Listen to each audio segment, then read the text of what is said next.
lanjutkan kembali. Bismillahirrahmanirrahim. Qala musannifu rahimahullahu ta'ala wa nafa'na bihi wa bi barakati ulumi fi daraini amin. Walau kana dan jika adanya ahaduhuma salah satu daripada keduanya, maksudnya antara si makmum atau si imam, fihi di dalamnya, ay al masjidi maksudnya di dalam masjid, wal akharu sedangkan yang lain kharijahu berada di luarnya. Jadi andai kata ada salah satu baik itu makmum atau imam di dalam masjid, sedangkan yang lainnya ada di luar. Misalnya yang gampang imam ya, imam di dalam masjid, nah makmumnya kok ada di luar. Syurito maka dipersyaratkan bagi makmum sama imam, yang mana si imam berada di dalam masjid, si makmumnya di luar, atau sebaliknya, maka dipersyaratkan ma'akur bil masyaqoti, dengan dekatnya jarak antara keduanya, bi an la yazida, dengan tidak melebihi ma bainahuma, akan suatu jarak antara keduanya, ala salasi mi'atin dira'in, sejauh jarak 300 hasta. Apanya takriban jarak dekatnya tersebut. Nah, jadi kalau andai kata terpisah ya, terpisah dalam artian beda bangunan ya, masjidnya misalnya punya pekarangan, punya halaman. Nah, orang yang jadi imam di dalam masjid, nah sementara makmumnya di luar masjid, maka jarak maksimalnya adalah 300 hasta. Kalau satu hasta itu 40 cm kurang lebih, atau 45, ada yang mengatakan 50, intinya setangan ya. Nah itu kalau kita ukur 300 berarti kurang lebih 120 meter.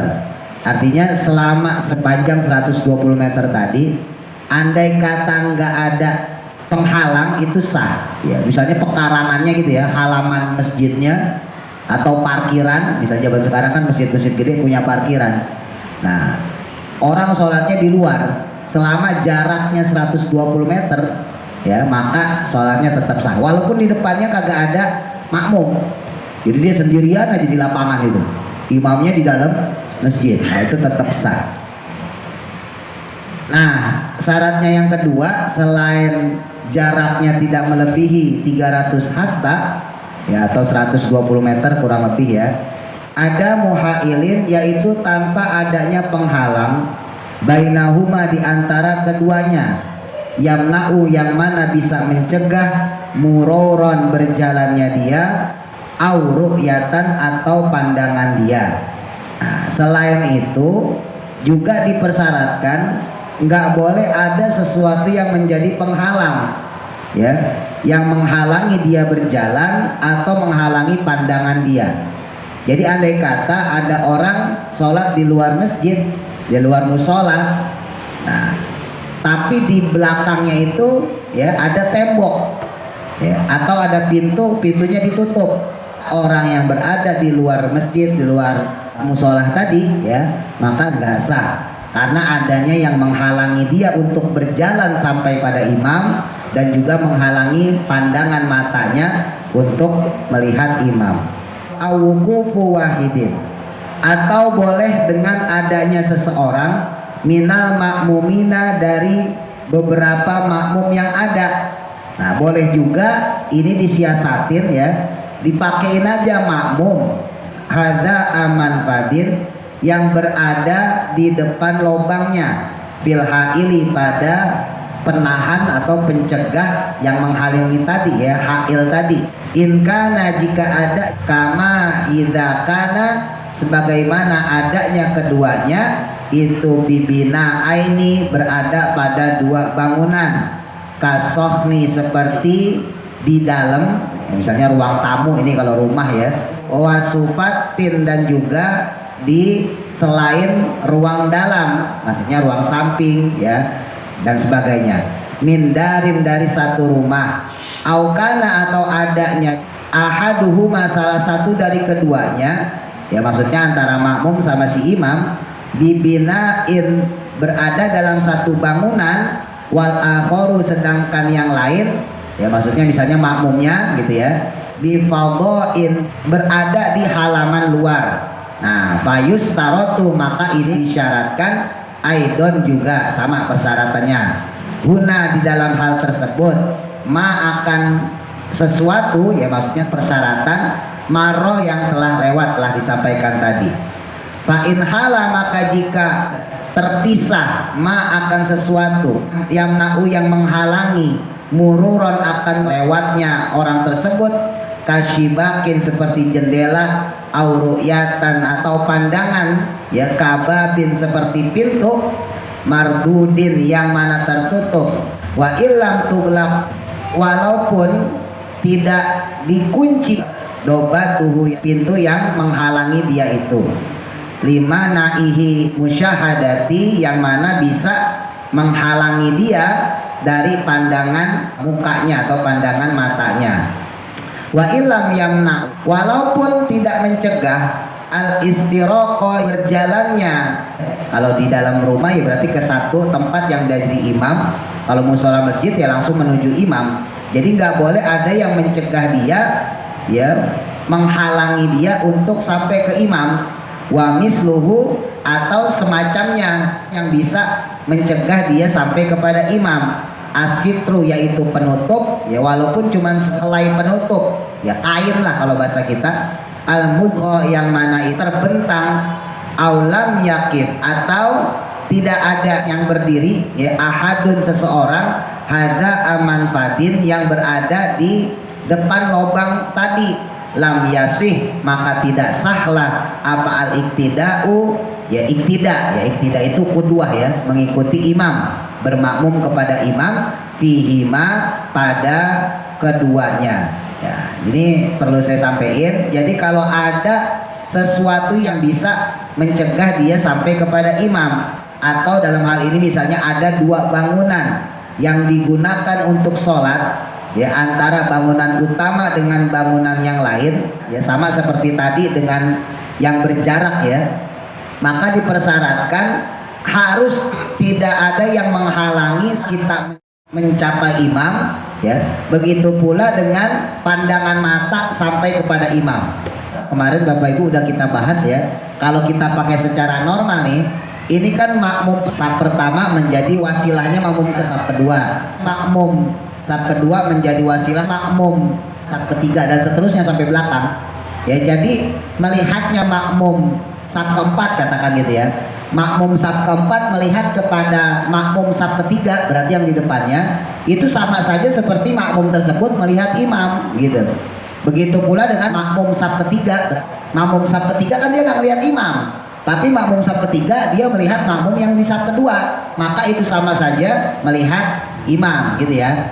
Begitu pula sama kalau makmum yang kedua, walaupun dia terhalang oleh makmum saf pertama, maka melihatnya dia kepada makmum pada saf pertama itu dihukumi dia melihat imam. Artinya kalau secara normal, ya berjejer gini terus sampai jauh sekalipun, melebihi ya 120 meter, melebihi 120 meter selama safnya terus, itu nggak ada masalah, ya karena satu tidak ada sesuatu yang menghalangi sampainya si makmum kepada imam.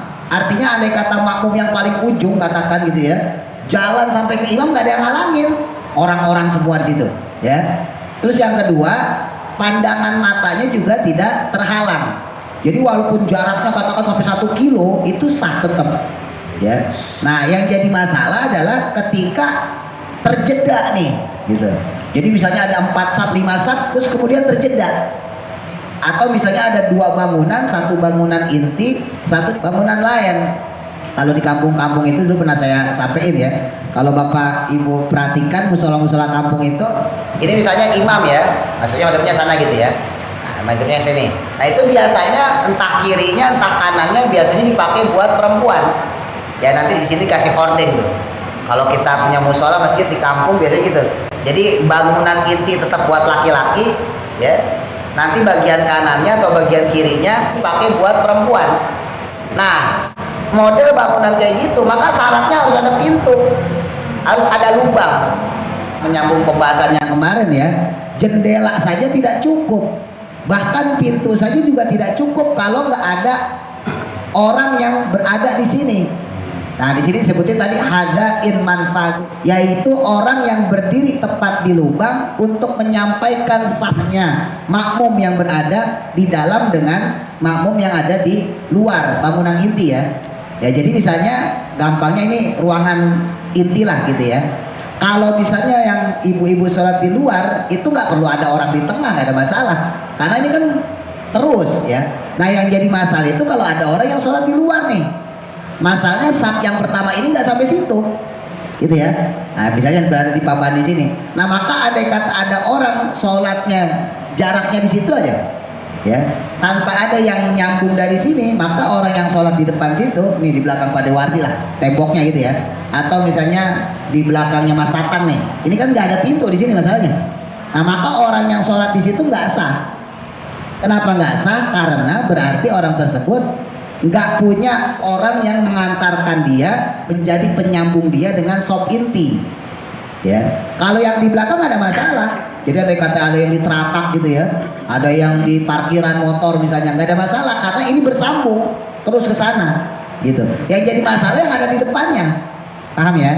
Jadi andai kata ya ini misalnya musolanya masjidnya ya, jadi andai kata nggak ada orang yang sholat di sini ya, terus orang sholat di sini nih, sholat di sini nih, ini nggak sah, ya nggak sah dia karena nggak ada yang menyampaikan di sini, ya nggak ada yang jadi wasilahnya di situ. Apalagi di sini, ini nggak ada pintunya ini, ya nggak ada pintunya karena berhubung di sini ada jendela, ya kan ada musola yang ada jendelanya tapi nggak ada pintunya. Nah, imam sholat di sini di depan, imam sholat di sini, nah kemudian makmum, nah ini orang sholatnya di sini, maka nggak sah sholatnya. Ya, walaupun ini masih pelataran masjid, ya mungkin ini terasnya, gitu ya, mungkin ini parkirannya, dia sholat di sini nggak sah. Jadi harus ada orang yang menyampaikan dia kepada imam, karena secara normalnya nggak boleh begitu. Jadi udah dapat rukhsah sebetulnya, ya udah dapat keringanan untuk orang tersebut berpisah gitu, dalam barisan makmum yang lain. Nah, begitu pula ini menyambung kemarin pembahasan misalnya tentang tingkat ya. Nah, ini sekali lagi nih kita madzhab Syafi'i, nanti ada beberapa pertimbangan rukhsah Bapak Ibu ya. Tapi kalau yang kayak begitu tadi itu nggak ada rukhsahnya itu. Itu semua ulama sepakat ya. Maksudnya imam madhab semuanya sepakat. Mau madhab Maliki, mau madhab Hanafi, Syafi'i, Hambali, kalau yang beradanya di bawah nggak tersambung di saf, maka hukumnya tidak sah. Tapi kalau untuk atas, untuk tingkat memang ada khilafiyah ulama ya. Kemarin sempat saya singgung, idealnya, lagi-lagi bicara idealnya sekali lagi ya, bukan hanya tidak terputus safnya, tapi syaratnya dua tadi tuh.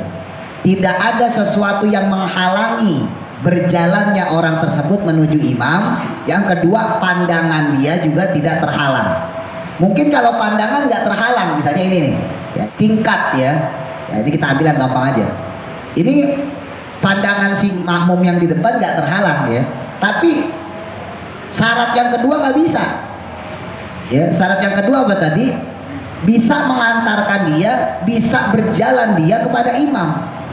Nah sekarang kalau tangganya di belakang, kan dia nggak bisa jalan ke imam. Itu yang kemarin kita bahas ya. Makanya kalau yang benar sebetulnya tangganya itu ada di depan. Kalau pakai madzhab Syafi'i yang benar sebetulnya. Tapi nggak apa-apa, ini kita bicara idealnya dulu Bapak Ibu ya. Jadi bicara idealnya sebetulnya masjid-masjid musola itu harusnya tangganya itu adanya di depan. Yang mana andai kata si makmum jalan, itu dia nggak perlu ngebelakangin kiblat. Paham maksudnya nih? Nah, jadi misalnya ini posisi si imam ya, di depan imam, ini musola masjidnya. Nah ini tangga di sini. Jadi tangganya itu menjurus ke sop pertama. Jadi andai kata ada makmum yang ada di atas, dia mau berjalan menuju imam, nggak perlu ke belakang. Karena kalau ke belakang berarti belakangin kiblat, batal sholatnya. Jadi dipersyaratkan yang dia itu bisa berjalan menuju imam, maka tangganya harus ada di depan.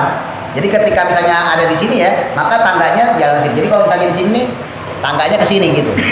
Makanya kemarin kita bahas ya, yang jadi masalah misalnya kayak di luar itu kan bukan tanah wakaf masalahnya. Ya bertentangan lagi nanti. Ya, karena bukan tanah wakaf, di sini udah punya Bu RT, punya Pak RT, udah beda wilayah ya, sebelah samping juga bukan tanah wakaf kita, bukan punya musola, maka nggak ada kemungkinan kita bisa bikin tangga sampai ke depan, maka kita bikinlah tangga di dalam. Maka kita ambil rukhsah yang kedua, yaitu tetap berada dalam tanah wakafnya musola atau masjid. Jadi ini udah mutlak ya. Sebetulnya kalau bicara ideal nggak seperti itu, tapi karena emang tempatnya nggak memungkinkan, sekali lagi, jadi Bapak Ibu nggak usah khawatir Anda kata sholat di atas tetap sah ya. Secara mazhab Maliki, secara mazhab Hanafi sah. Emang kalau untuk Syafi'i agak kuat ya. Nah, yang jadi masalah itu yang dipertentangkan sama ulama adalah kalau tangganya itu di luar area. Ya, satu di luar area yang sholat, yang kedua di luar wakafnya sendiri gitu. Jadi seandainya gitu ya, ini kita punya tanah wakaf segini, andai kata kita bikin tangga di luar, itu tetap nggak sah orang yang sholat di atas walaupun sholatnya di atas. Kenapa? Karena tangganya sudah tidak ada lagi di dalam area wakaf. Ya, jadi jangan mentang-mentang gitu ya, jangan mentang-mentang tanahnya lega, kanan kiri mungkin orang udah maklumin, terus kemudian dipakailah tanah tersebut. Jelas-jelas tanah tersebut bukan tanah bagian wakaf musola, bagian wakaf masjid, walaupun cuma sekedar tangga ya, walaupun cuma sekedar tangga, dipakailah tangga tersebut untuk menyampaikan orang ke atas. Nah, maka orang yang sholat di atas tidak sah. Kenapa? Karena satu, tangga tersebut tidak berada di tempat wakafnya masjid. Yang kedua, tangga tersebut bukan daerah tempat orang sholat. Ya, jadi ada kata tangga berada di sini nih. Ada nggak orang sholat di sini? Nggak ada. Beda sama di situ. Ya, kita bikin tangga di situ tuh. Ada nggak orang sholat di situ? Ada. Gitu. Makanya hati-hati kalau Bapak Ibu sholat di satu masjid, satu musola, sholatnya di atas, lihat dulu. Ini tangganya wakaf nggak? Karena kebanyakan musola masjid kita itu tangganya ada di belakang. Kayaknya jarang banget ya ada orang bikin tangga sampai ke depan seperti pemahaman mazhab kita Syafi'i ya, jarang sekali. Kebanyakan kalau nggak di samping, di belakang gitu. Oke lah, kita ambil mazhabnya Hanafi, Maliki sah, nggak ada masalah ya, selama tangganya di tanah wakaf. Yang kedua, tangga tersebut area orang sholat. Nah, jadi syaratnya itu, kalau tangga tersebut bukan area orang sholat, maka sholatnya nggak sah. Maksudnya orang yang biasa lewat tangga itu umum nggak gitu loh. Ini Bapak Ibu harus paham nih. Ya, saya nggak mau nyontohin satu persatu, takutnya suuzon. Ini tangga yang kita mau naik, ini orang sholat di sini nggak gitu. Kalau orang sholat di sini sah. Nah, misalnya tangga ini aja nih. Ini kan tangga nih. Nah, itu ibu-ibu kan ada yang sholat di situ. Maka orang yang sholat di atas sah karena tangga tersebut bawahnya dipakai orang sholat, dilalui orang sholat. Tapi ada tangga yang nggak dipakai sama orang sholat. Orang sholat di atas gak sah ya. Jadi hati-hati ya. Nah, walaupun nanti ada beberapa keringanan dari mazhab Hanafi misalnya, selama dalam satu bangunan sah. Nah, itu ada lagi yang keringanan lagi. Tapi kan kita pengen yang hati-hati ya. Dalam rangka hati-hatinya kita, ya kita udah nggak bisa secara maksimal menggunakan pendapatnya mazhab Syafi'i yang mana tangga tersebut nggak boleh terputus tadi ya, nggak boleh orang yang sholat di atasnya membelakangi imam. Itu aja udah kita langgar tuh. Ya udah lamboyo maksudnya. Jangan sampai kita langgar lagi. Tangga tersebut harus berada di tanah wakaf, kita langgar. Tangga tersebut harus dilalui orang sholat, kita langgar juga. Berarti kita langgar semua. Walaupun sekali lagi ada ya dari beberapa mazhab Hanafi yang mengatakan selama satu bangunan sah. Tapi kalau dipikir-pikir nggak masuk akal. Kenapa nggak masuk akal? Karena bayangan Imam Hanafi itu adalah masjid-masjid besar Bapak Ibu. Jadi masjid-masjid gede misalnya kayak Masjidil Haram, Masjid Nabawi. Kalau Masjid Nabawi nggak ditingkat ya. Kalau Masjidil Haram kan ditingkat. Kalau Masjid Nabawi nggak ditingkat. Tapi kalau masjid-masjid besar ya di Mesir gitu ya, Irak gitu. Pokoknya negara-negara yang punya masjid-masjid luar biasa, itu kan memang seringkali tangganya itu dia berada di daerah wakaf, tapi nggak pas di bagian dalam dari masjid itu sendiri, nggak di bagian inti gitu. Jadi misalnya ini bangunan inti ya, ini masjid bangunan intinya. Lalu ini area parkir nih, ini bisa jadi tangganya di sini, karena atapnya sampai di sini, tangganya di sini, gitu. Nah ini kan otomatis nggak dilewatin orang sholat. Ya untuk masjid besar ya, bukan masjid kecil, bukan masjid besar. Nah makanya menurut mazhab Hanafi sah. Jadi saking gedenya bangunan untuk mendapatkan supaya sholat jamaahnya sah, maka menurut mazhab Hanafi, sekali lagi ya, bukan mazhab Syafi'i, bukan mazhab Maliki, hukum sholat yang di atas tetap sah. Nah, cuman yang jadi pertanyaan kemudian, kalau kita sebagai orang Syafi'iyah, mazhab Syafi'i, kita kritisi, lah kalau tangga itu boleh ada di mana saja, yang penting intinya sholatnya di atas dalam musola gitu ya, kayak di sini ya. Berarti orang yang bikin tangga di samping sah dong. Jadi Mas Soleh ini punya tangga nih. Jadi Mas Soleh andai kata sholat dari rumahnya, naik ke tangga, naik ke atap, terus sholat di lewat jendela, berarti sah dong sholat dia. Toh kan sholatnya di sini-sini juga, ya kan? Ini dikritisi sama mazhab Syafi'i. Ya menurut ulama mazhab Syafi'i nggak sah. Kenapa? Karena dia lewatnya lewat situ, yang nggak umum dipakai buat orang sholat. Walaupun dia bikin tangga di situ, atau Pak RT misalnya, Pak RT bikin tangga dari rumahnya, ya terus ke sini melipir, wah di sini lewat jendela masuk, sholat di sini, ya nggak sah. Walaupun sholatnya di sini, masalah tangganya lewat luar. Nah ini yang dikritisi oleh mazhab Syafi'i. Jadi andai kata semua tangga boleh di mana saja, oh berarti semua orang bisa bikin tangga dong, ya kan? Ntar Mas Sultan bikin tangga juga, wes langsung sini. Ya kan, kalau perlu Pak Bandi sama saya dari sono bikin tangga habis sini. Lah kan jadi lucu jadi. Nah makanya dipersyaratkan sekali lagi, tangga tersebut harus berada di lingkup wakaf dan juga harus dilewati orang yang sholat, gitu ya. Walaupun kalau pakai yang ideal, yang ketiga tuh, yang cakep lagi, yaitu tangga tersebut bisa mengantarkan makmum yang sholat kepada imam tanpa harus membelakangi kiblat. Tapi ya itu tadi susah ya, jarang sekali. Tapi kalau masjid-masjid yang tua Pak, itu biasanya dibikin tangga darurat. Emang kagak ada fungsinya itu tangga. Ya, nanti bapak-bapak mungkin kalau ke daerah-daerah Jawa ya, yang pelosok-pelosok, itu ada tangga nganggur di depan. Nah, itu buat apa? Itu tujuannya sebetulnya cuma buat apa, ngegugurin doang. Tangga mah kagak dipakai, yang dipakai yang belakang tetap. Tapi buat ngegugurin saf ya, supaya sholat yang di atas jadi sah gitu. Kemudian wa idza waqafa, dan jika berdiam atau bertempat siapa wahidun seseorang minal makmumina, dari beberapa makmum atau dari berbagai makmum, hadza al manfadi, yang dia menjadi hadza al manfad ya, yaitu berada di depan batas tadi ya, menjadi wasilah lah kalau kita, jadi perantara, hatta yaro, sehingga dia melihat al imama akan imam, au ba'doman, atau sebagian orang, ma'ahu yang bersamanya, fi binaihi, dalam bangunan tersebut, fahina idin, maka yang demikian ini ya, maka dalam hal ini tasihu, maka sah. Nah kenapa tuh tadi orang yang dia itu berada di depan lobang ya, bahasa kita nih pintu ya, depan lobang pintu, itu menjadi sahnya karena orang tersebut di sini disebutin dia itu bisa langsung melihat imam, atau setidaknya dia bisa melihat sebagian orang yang bersama imam. Maksudnya sop pertama nih ya, jadi andai kata ada orang di lobang pintu tuh, ini kan sop kedua nih, memang dia nggak bisa langsung melihat imam karena posisinya di sop kedua, tapi keberadaan dia di sop kedua itu sejajar, dia bisa mengebarengin makmum-makmum yang berada di sop kedua, maka sholat yang ada di jajaran sop kedua tadi ke belakang itu jadi sah gitu ya. Ya, maka dalam hal ini tasihu, maka sah apa sholat tuman, sholatnya orang bil makani, pada tempat al akhori yang lain. Nah kalau yang kayak gitu, walaupun tempatnya lain, sholatnya sah. Tabaan, karena mengikuti lihadal musyahidi, kepada persaksian tersebut. Bahwa maka adapun yang dimaksud musyahid itu fi haqihim, pada kedudukan mereka itu kal imami, seperti imam. Nah jadi orang yang berada di lubang tersebut itu musyahid. Musyahid itu berarti orang yang menyaksikan ya.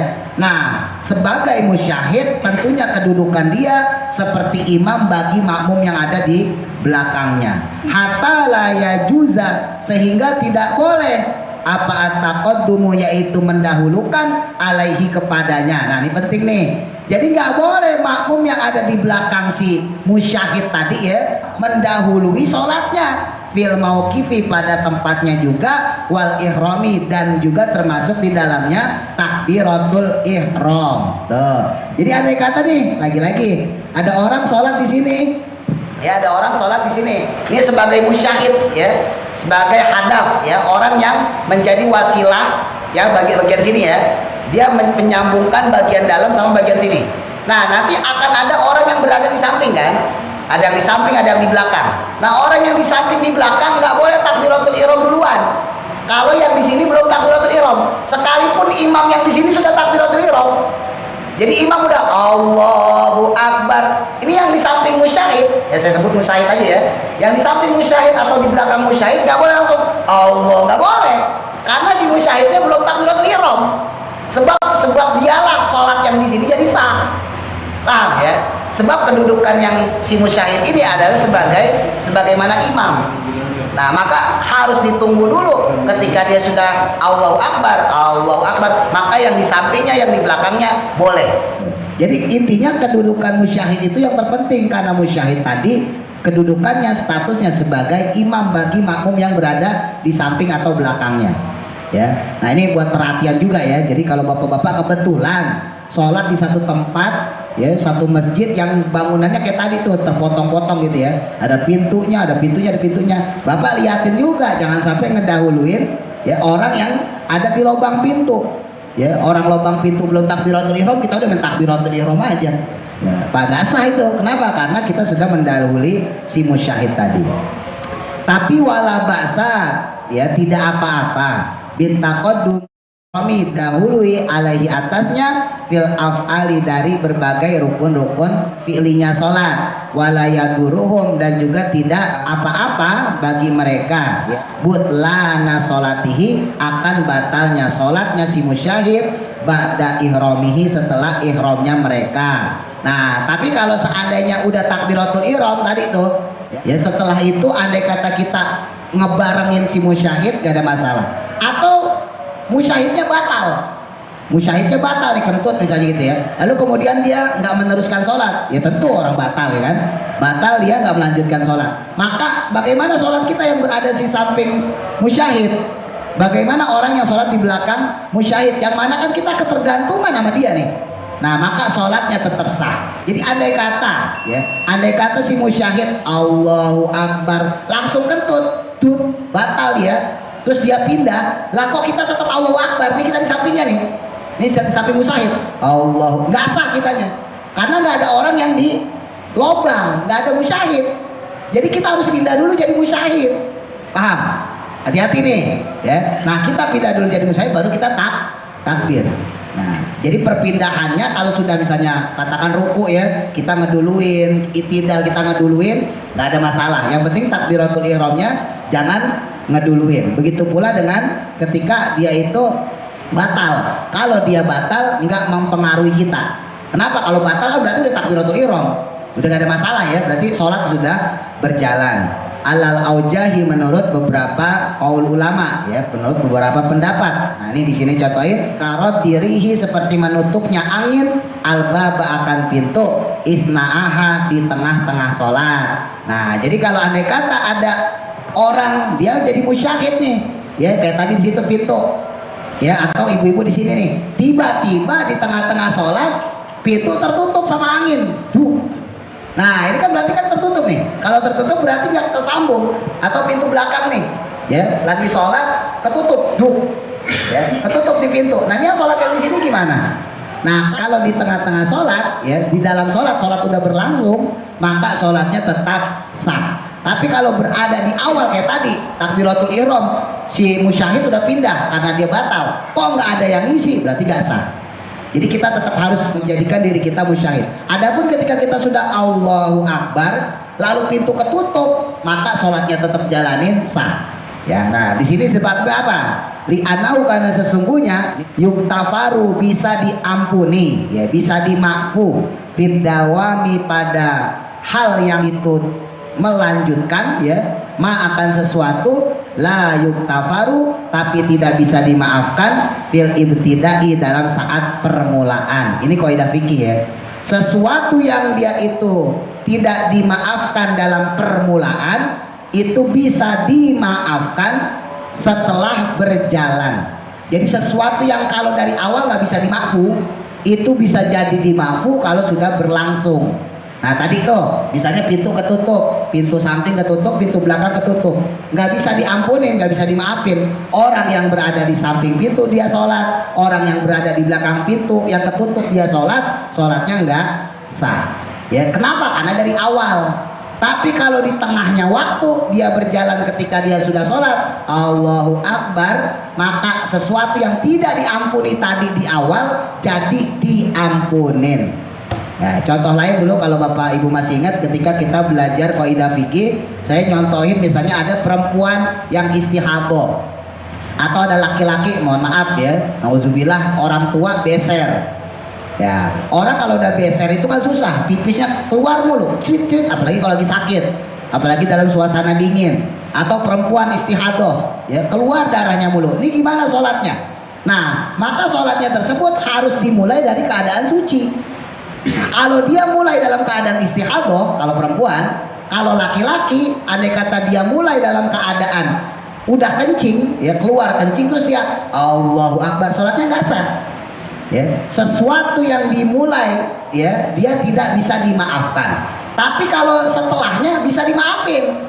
Dia dalam keadaan suci, si laki-laki dalam keadaan suci sudah wudhu, ya nggak ngecerit lagi, nggak keluar lagi. Si perempuan juga nggak keluar darah istihadahnya, udah wudhu bersih, takbir dia Allahu Akbar, pas baca Fatihah keluar, yang laki-laki keluar pipisnya tis walaupun setetes, yang perempuan keluar istihadahnya cret walaupun cuma setetes, sah sholatnya. Sesuatu yang tidak diampuni di awal bisa diampuni setelahnya. Paham maksudnya ya? Nah sama kayak tadi. Wallahu a'lam. Mudah-mudahan manfaat. Al-Fatihah. A'udzu billahi minasy syaithanir rajim. Bismillahirrahmanirrahim. Alhamdulillahi rabbil